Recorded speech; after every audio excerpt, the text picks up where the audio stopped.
আমরা কোনো বিচার পাচ্ছি না। পুলিশের কাছে আমরা বিচার দিছি, আমরা মামলা করেছি, আমাদের মামলায় কিছু হচ্ছে না, কোনো আসামি ধরছে না।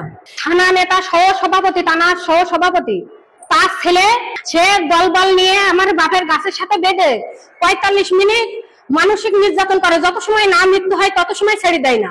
আমার বাপের হত্যা করেছে, আমার বাপের হত্যা করেছে, আমরা হত্যার বিচার পাইনি। একটা আসামিও ধরছে না পুলিশে। ওসি স্যার আমাদের একটা কোনো কথা শুনছে না। ওসি স্যার কোনো একটা আসামি ধরছে না, আমাদের পক্ষে কোনো কাজ করছে না। আমার বাপের হত্যার বিচার চাই আমরা। আমার বাপ একজন প্রতিবন্ধী, আমার বাপের নাজমুল হাসান সোহাগ ধরে নিয়ে গাছের সাথে বেঁধে মেরেছে, শারীরিক নির্যাতন করেছে 45 মিনিট ধরে, যত সময় না মেরেছে। আমরা এর বিচার চাই। নাজমুল হাসান সোহাগ তমেজউদ্দিনের ছেলে, থানা সহ সভাপতি, এলাকার বিএনপির নেতা। ওসি স্যার আমাদের কোনো কথা শুনছে না, আমাদের বিভিন্ন কাজে হুমকি হামকি দিচ্ছে।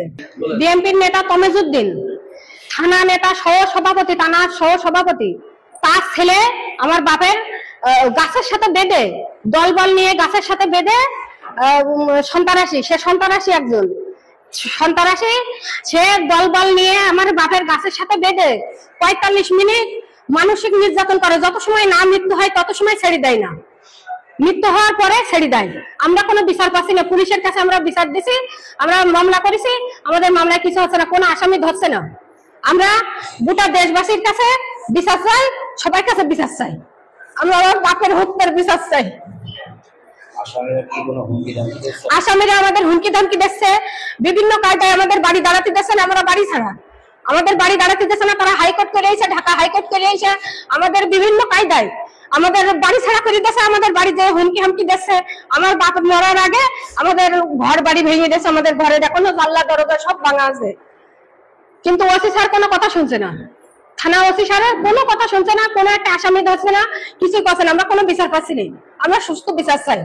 এইটা নিয়ে আমরা একটা জিডি করতে গেছি থানায়, ওসি স্যার বলছে ওরা আজ যাবে না, আমাদের জিডি নিচ্ছে না। আমার যে মামলার যে সাক্ষীগণ তাদেরও হুমকি দিচ্ছে। আমাদের জীবন এখন অন্য পথে, আমরা এখানে এসে চুরি করে, আমরা এখান থেকে যাওয়ার পরে আমাদের যদি কোনো ক্ষয়ক্ষতি হয়ে যায়। আপনার বাপের হত্যার কারণ আমার যদি আমরা এখান থেকে যাওয়ার পরে আমাদের কোনো ক্ষয়ক্ষতি হয়, এই যে দেখেন আমার বাপের বেঁধে রেখেছে কিভাবে। এই যে তমেজউদ্দিনের ছেলে, এই যে বিএনপির সহ সভাপতি, থানা সহ সভাপতি, আর ইনি হাসান নাজমুল হাসান সোহাগনার ছেলে, ইনি মেরেছে। আমাদের জীবনের কোনো নিরাপত্তা নেই, আমরা জীবনের নিরাপত্তা চাই, আমরা সুস্থ বিচার চাই।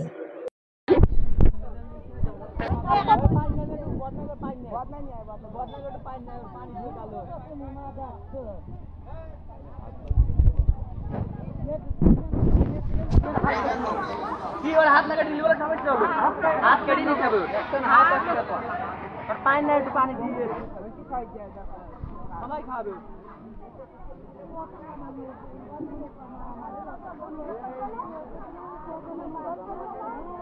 দাদা ব্যাস